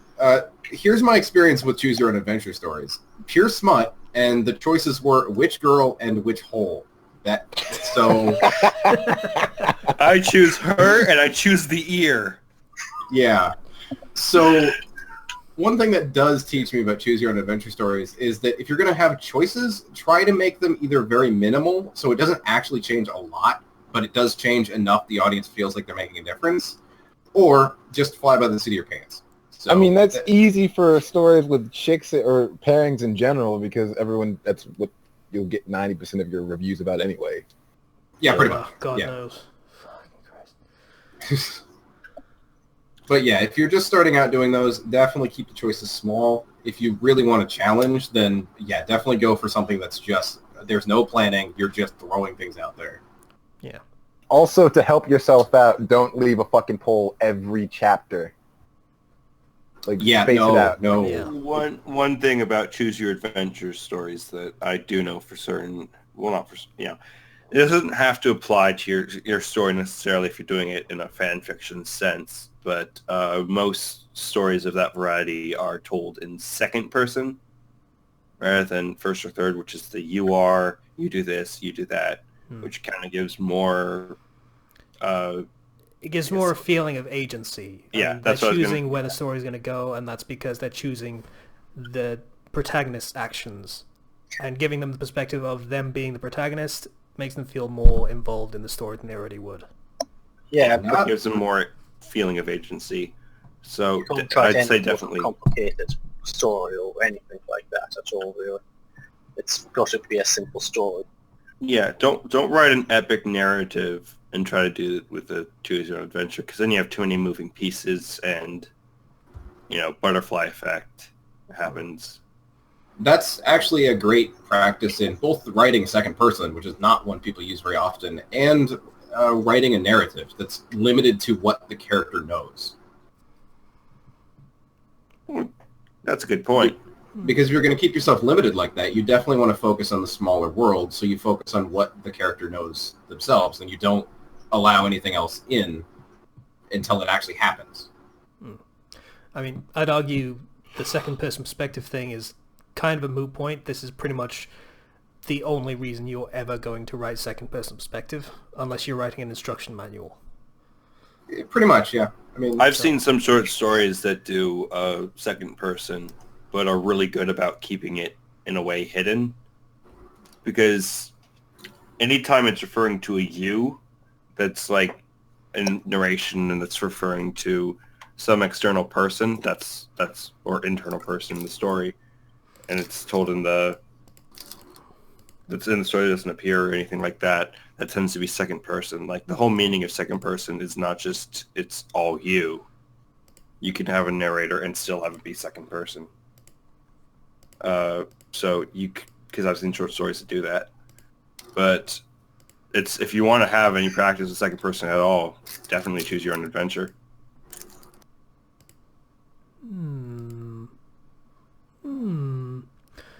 You're making whale sounds? I was making Siegfried sounds, that's right. So it's not probably what you wanted to hear. Person who asked the question, whose name I forget right now, but you're not going to be able to avoid writing yourself in a corner. It's going to happen, honestly. It was Eden Mesa. That's it. Yeah, because I remember the last name. I didn't know how to pronounce it, or the second half, whatever. You just have to either plan things out specifically or just get good at bullshitting because, yeah. Yeah, pretty much covers it, really. Next topic. Wasn't that one story, Casey, where the author asked people to try to figure out a way to get the character out of that situation? Yeah, that Yes. was, what was it called? Methods of Rationality. The That's Harry it. Potter thing, yeah. If you're stuck in a corner like that, that's always a possibility, especially with an interactive story like this. Yeah. I mean, if you plan things out, the worst possible thing you could do is give the option of other, please specify. But, actually, speaking of that, if you were to not plan it out, it's still not great, because any ideas you might have had will be thrown out the window by the audience. They'll just pick something completely off the wall. It's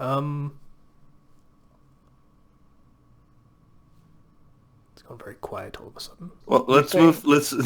I think we covered that topic. Let's move on. I can't think of anything else to say. Well, you brought it back up. I was moving on. Next topic is trimming the fat. So this is getting rid of the extraneous stuff that you don't really need in the story, just kind of as well cutting room floor kind of thing. I've had this quote-unquote fat in my stories, and I've only realized afterwards, oh yeah, I did not need this scene whatsoever. I just thought I did. It doesn't contribute anything at all, but I put it in there because I thought it was necessary. Yeah, you really have to add. Yeah, so I would argue that any scene in which characters are interacting is not worthless. No, I would say no. You can have plenty of worthless interactions. Yeah, sometimes the interactions feel repeated, or sometimes that amount of interaction is not really necessary because you can easily do it in a different way. There are points about the character relationship that you can establish, and once they're established, you don't need to keep establishing them. Once it's there, and you don't need to keep doing it over and over again. So scenes that establish the same thing over and over, there's no point. It's literally wasted time. It's wasted words. This might be harsh on anime, but if you plan an entire arc and the main character does not gain abilities or a character development in any way, drop it. Stop it. Just stop it. You're a fucking idiot. If nothing significant happens. Yeah, pretty much. Yeah. If nothing long-term is done, then there's no point in it. It's just, Assuming there's a long-term goal. Let's specify that. There are slice of life shows where that's not really important at all. But, okay, that's a different genre. When we were in my creative writing class, I did learn more about this, and it really just comes down to what is important. And I don't mean just like whatever you think, oh man, it's important to show what this character is doing at this certain point. What is important for your story? What is important for your character's development and their individual stories within your story? And and then you need to ask yourself, is there a better way I can do this particular scene? Can I have it where there's more characters and I can have multiple characters interacting and having them all have their individual developments going on? Can I, cut out some of this unnecessary description even. That's, again, we've talked about that in the past, where it's not, that description isn't doing anything because there's nothing in the room that is going to interact with that particular thing that's being described. You know, it's looking into what you can do to really optimize your writing.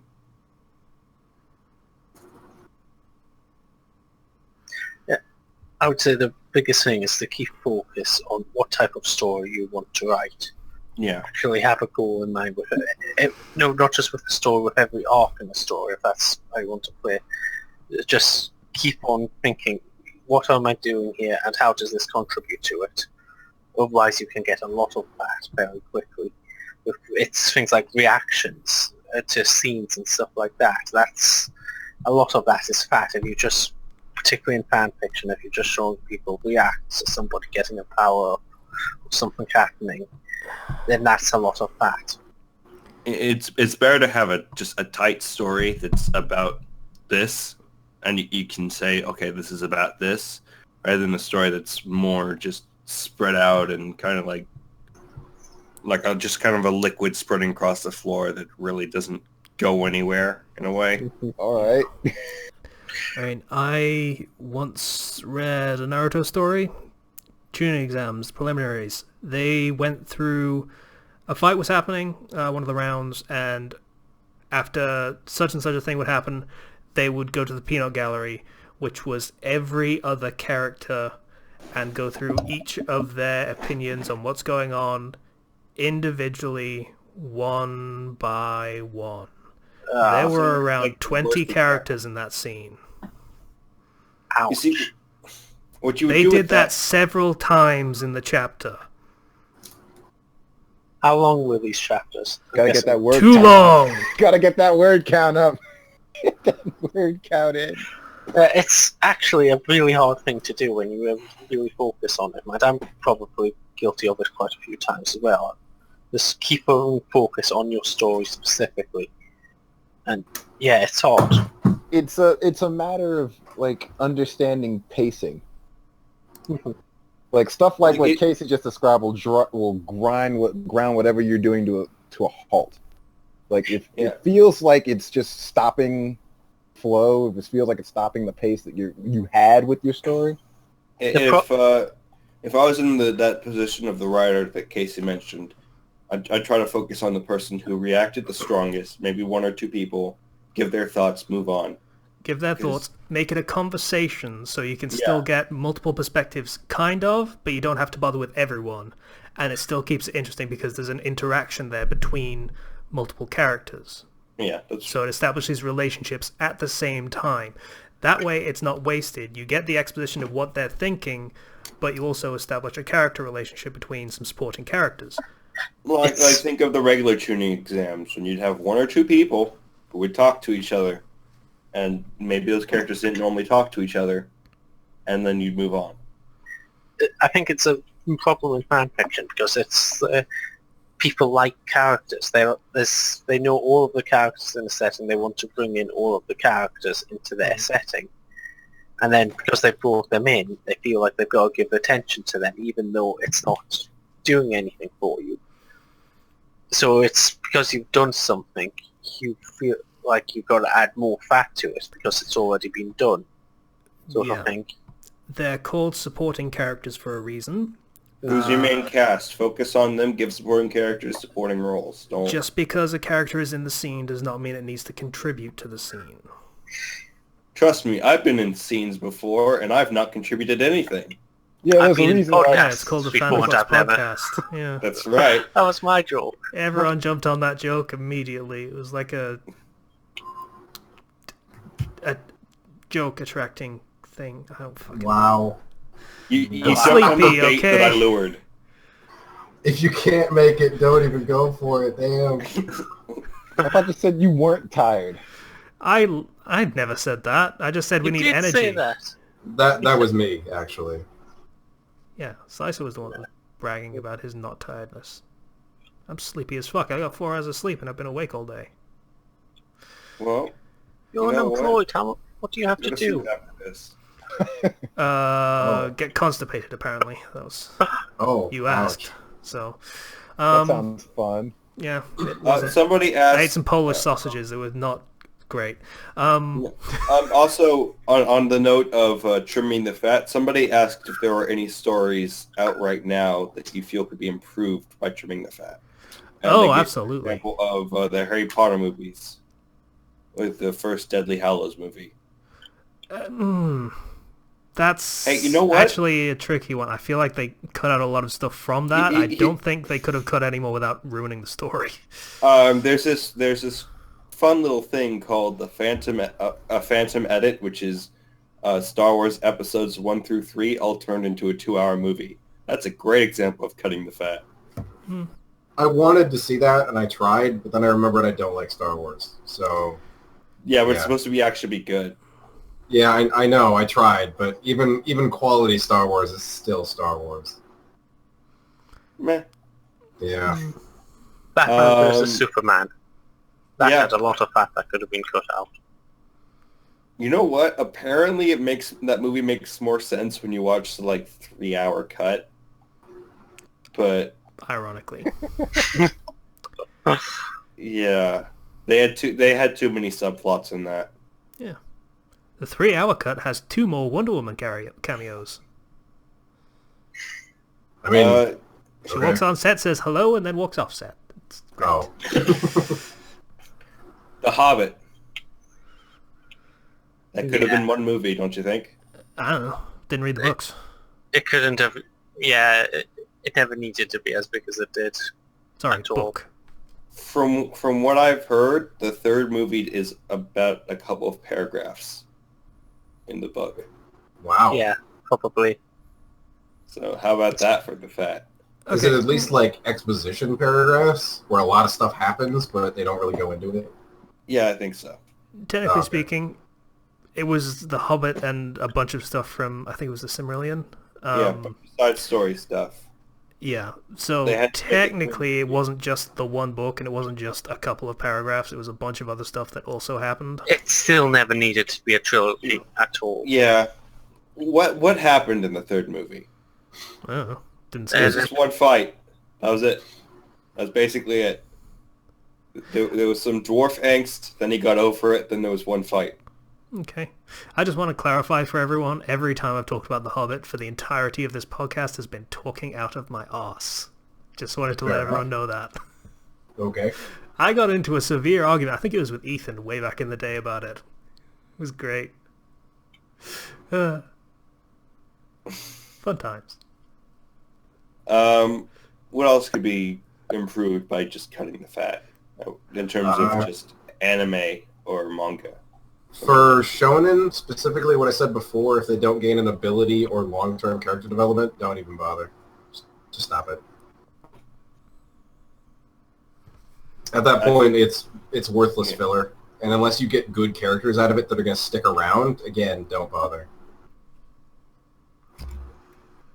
I reckon like 90% of everything as fat that could have just been cut out. But most media, it's a very hard thing to actually get a nice fluent story. I'm either not a good person to ask or I am the best person to ask because I am very, very strict with what I actually put down into words in my stories. You know who could cut the fat real well? Naruto. What? That That's series a lot would be of- like a third, maybe, of its size if they cut out all the filler.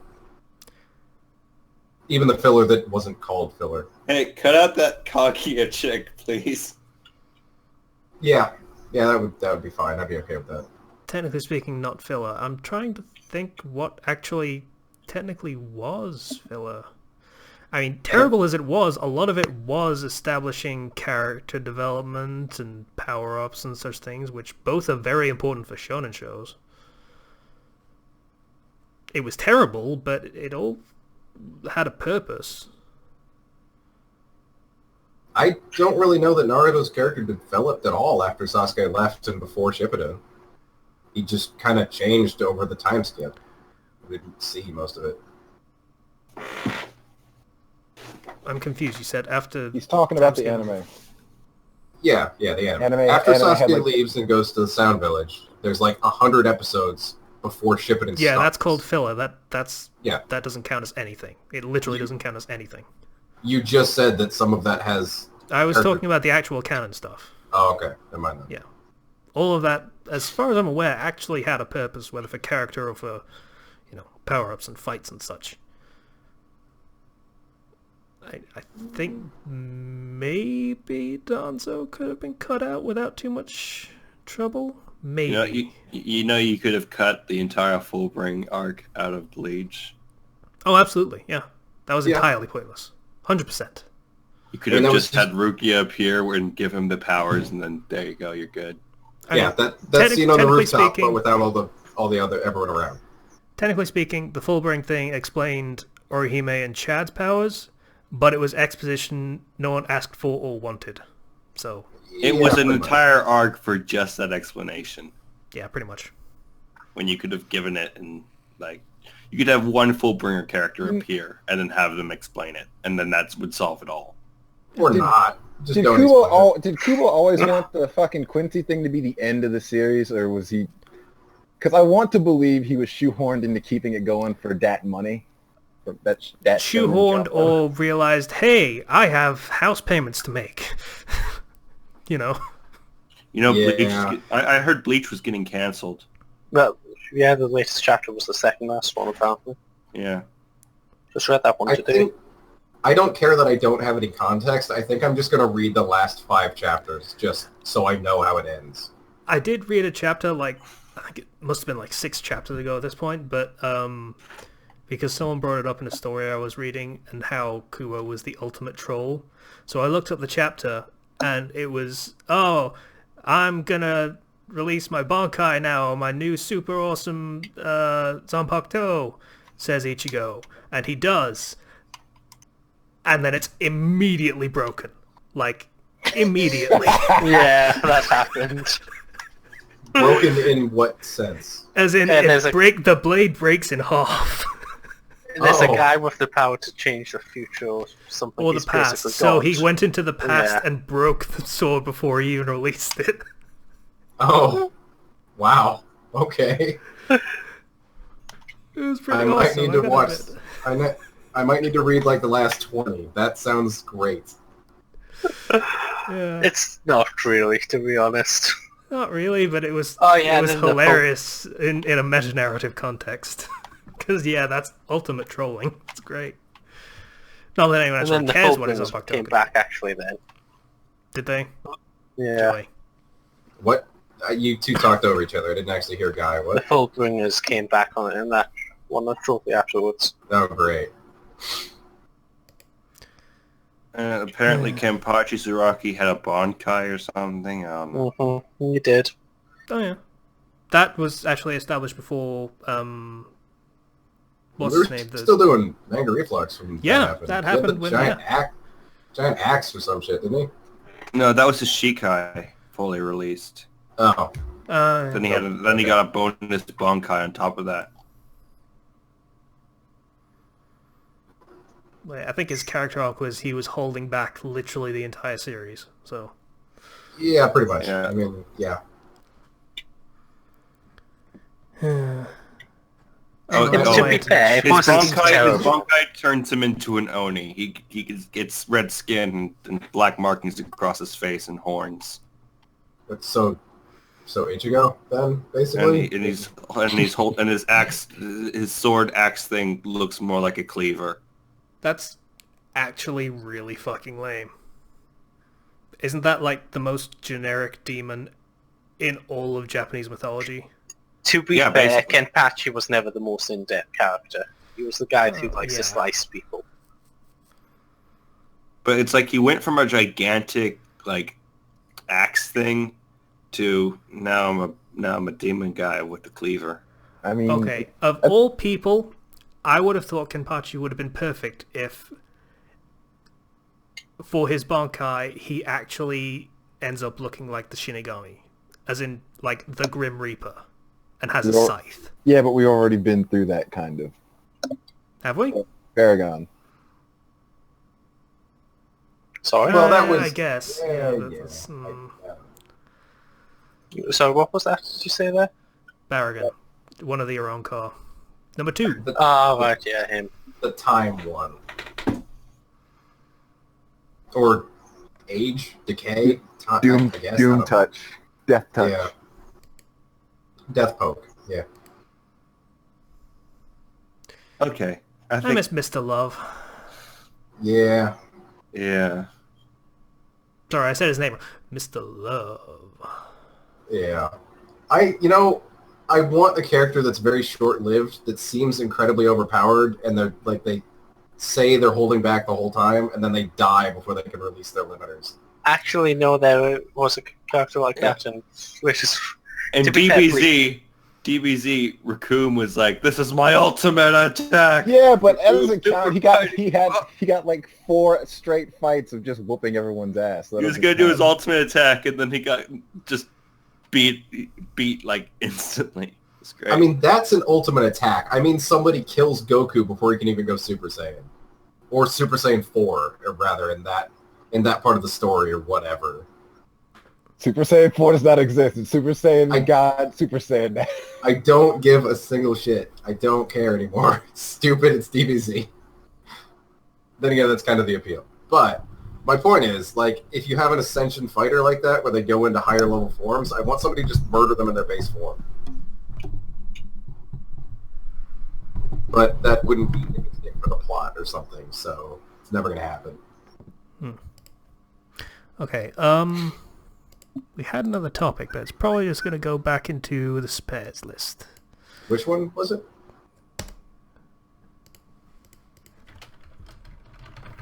Because I know we had the 2 questions from fans, but I don't remember what we actually chose as our topic. In the chat. Oh, right. Okay, yeah, never mind. Save that for another time. Okay. Alright. So, recommendations. Oh, shit, I need a recommendation.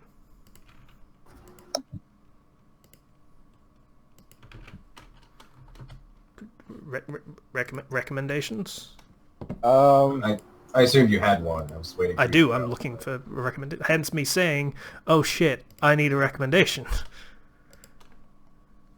I do not have anything. Cal Surprise. Anyone else? Go play Fury. I can't seemingly talk well about things and review them well, but it's a good game. Its combat is smooth, and it's fun. Go play that, and then probably go. I don't know. I would say watch Suicide Squad, but I don't know if it's actually good or not.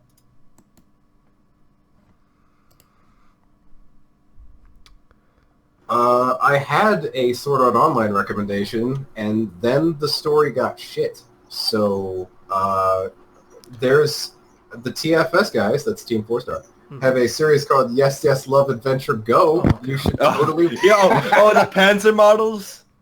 I was talking more about Nico Para, but yes, they have the sequel for Panzer models, yes. Yeah. Panzer models is great because that's actually a parody of that genre. And they're playing it, and it's hilarious, and they do some really good editing, and the Neko Para is just them dying inside. Yeah, lots of acceptance juice was drank in that one. Like, they really got into Panzer models because they had choices. And then in Neko Para, you have no choices, just accept this pussy that's been put in front of you. And by that I mean cat. Well, I mean, there's 2, so... Yeah. Or rather, there's like 8 or something. I guess the sequel goes into more. You get more. I don't know. Here, have another cat. I just love the fact that Panzer Models has a crap. What's it called? Attack on Titan reference. Attack on Titan abridged Yeah, they had reference. an Attack on Titan abridged reference in it. Which version? The Team 4-Star version or the other one? Team 4-Star. And Team 4-Star was playing it, and so they freaked out. Wait, what do you mean different versions? There's someone else had another one afterwards. Yeah, Team 4-Star had an abridged version that got taken down, and somebody else did an abridged version later. Yeah. Oh, which Okay. wasn't taken down, I believe. Or they tried and failed. That's weird, but okay. Well, Team Force is more high profile, so. It is. I guess. So they'd fight it harder, probably. Because at the time, when they did it, it was still, popular. It was a popular ongoing show at the time. Now it's kind of faded into the background a lot. So it's not don't think I'd okay, even but it's watch not it if as they came terrible out. as it was. If they came out with a season 2 right now, I don't think I'd even watch it. I just don't really care anymore.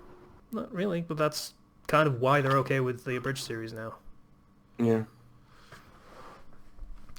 Okay, my recommendation is... I'm not linking the whatever it was called. The Nekapara thing, by the way. Sure. Because I don't want to try and write that down. Yes, yes, love, adventure, go! Not gonna happen. My recommendation is called Divided and Entwined. It's a Harry Potter fic. Basically, during the fifth book, Minister Fudge is smarter but also stupider at the same time. Or you could say he's stupid, but in a less stupid way. Technically. You should probably just specify what decisions he made. That's kind of He's stupid in a political way rather than stupid in a idiot ball kind of way. So he accepts that Voldemort has come back at the beginning of the fifth book and decides, okay, we can't afford a war right now, so we're going to try and appease him so that he will just leave us alone. Isn't that what they did for Hitler? Yeah, kind of was. Funny you should say that.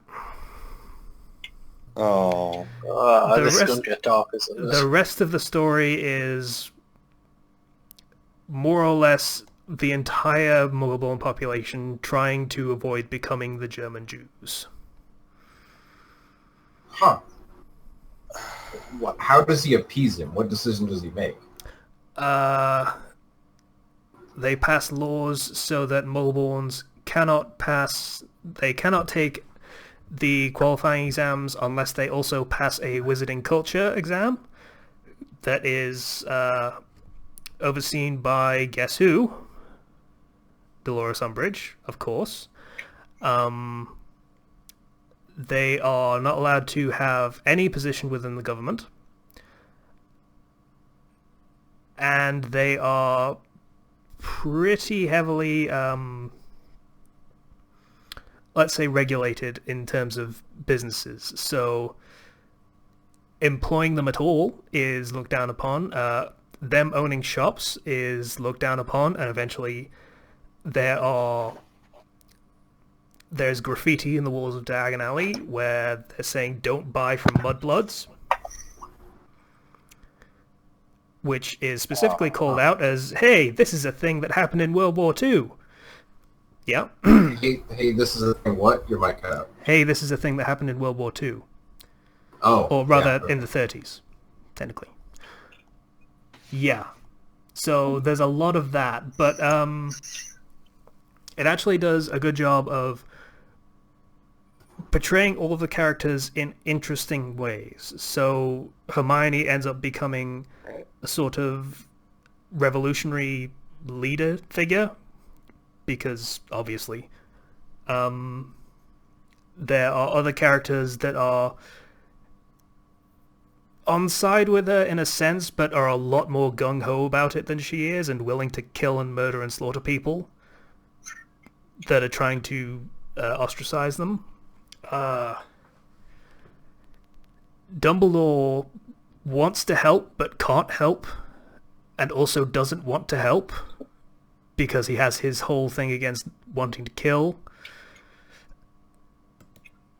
It's all actually kind of interesting in how it does both the low level, it's character relationships and very one-on-one characters, and it also does the faction level as well and the politics of what's going on, and it does both without really sacrificing either in any way. And I really appreciate that, because a lot of, at least fan fiction, they'll try to do both and end up doing one a lot more than the other. Yeah, it turns into kind of tell, not show most of the time. Or the opposite, where it's like small stuff only, and then you have no idea what the bigger picture is. Yeah. So it's all pretty great, and then you have the Aura faction of Amelia Bones just being completely gung-ho about the law and seeing Muggleborns as murderers, even though they're in what's basically wartime, though no one admits to calling it that. And it's strange. One of the most compelling characters is actually an OC, who is an Aura that is sent to arrest Hermione for, well, on suspicion of murdering Umbridge. Only her partner is kind of gung-ho about, oh, we need to kill her because she's a fucking mudblood, kind of thing. And so, she's the reasonable one in that situation, but things go pear-shaped, and over the course of the story, you see her gradually shift from, okay, let's be reasonable about this, to fucking mudbloods, we need to kill them all, they're monsters. And it's a really well-done character arc. For good reason, I hope? I mean, she's like, sees the worst, basically, and that changes her, or? No, more for, these people have basically ruined my life and my career. It can literally all be laid at their feet, so I want to get revenge on them. But I don't want to admit it's revenge, so I'm just pretending that they're monsters. Okay. So has pretty much every character in the story become like a racist anti-mudblood? No. It seems right. So then why is everyone going along with this? Right. I mean, I can get Fudge appeasing it, but why is everyone else lost their mind? Okay, so I'm gonna end up spoiling a crap ton of this story, and it's really a shame. But you don't have to. You don't want to spoil it. You don't. Right. So every time that something is going in the direction of peace, something happens to screw it up. Like, the Ministry eventually figures out, oh shit, this whole appeasement thing isn't working very well, because he's still, killing people. Maybe we should think about getting rid of this crap and just fighting the goddamn war already. Then someone assassinates Umbridge. Well, you know what? This sounds like a horrible world, but at least they did that. Yeah, so it basically ends up being that kind of pattern.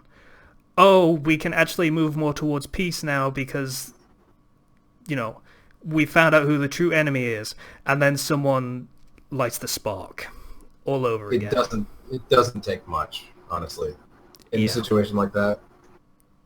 Yeah, so... I'm just more concerned about, like, the mass public adopting pure blood ideals. It's a bit weird. It's kind of always there, but I mean... It is kind of always there. There is, in canon, there is the undercurrent of that kind of ideology being not necessarily widespread, but suggested that this is the kind of attitude you need to have to get ahead. And while most people don't follow along with that, they start to follow along with that when the alternative leaves you penniless, or harms your career, or your family, or puts you in danger. Eventually, bit by bit, it sort of breaks away at what values you hold and starts turning you towards what they want you to believe.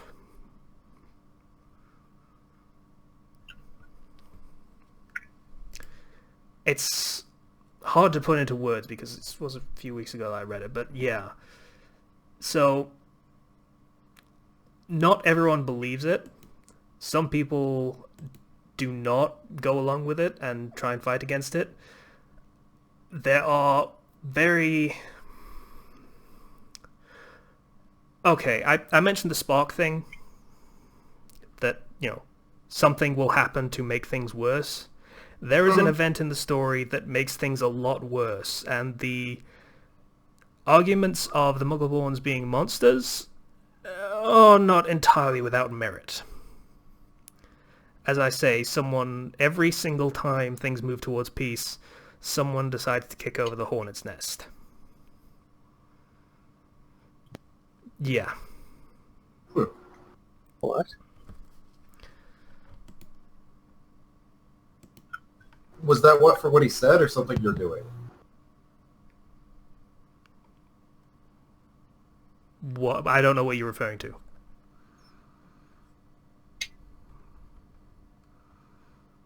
Hello? You okay then? Anyone else have any recommendations, or? That was weird. I don't know what just happened. Yeah.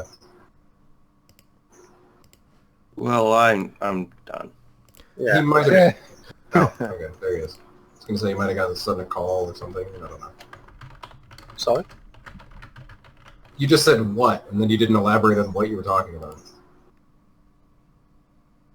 As in, did you say what in regards to what Casey said, or what into something you were doing? I said what as in two people were talking over each other and I wasn't sure what was going on. Oh, fair enough. Okay. I'd be tempted to cut that, but I don't care. So, I guess that's pretty much it for this episode.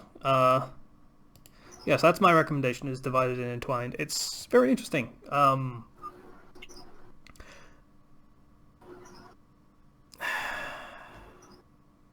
There is something else I could mention, but I'm not going to, because I think the story is worth reading despite it. So,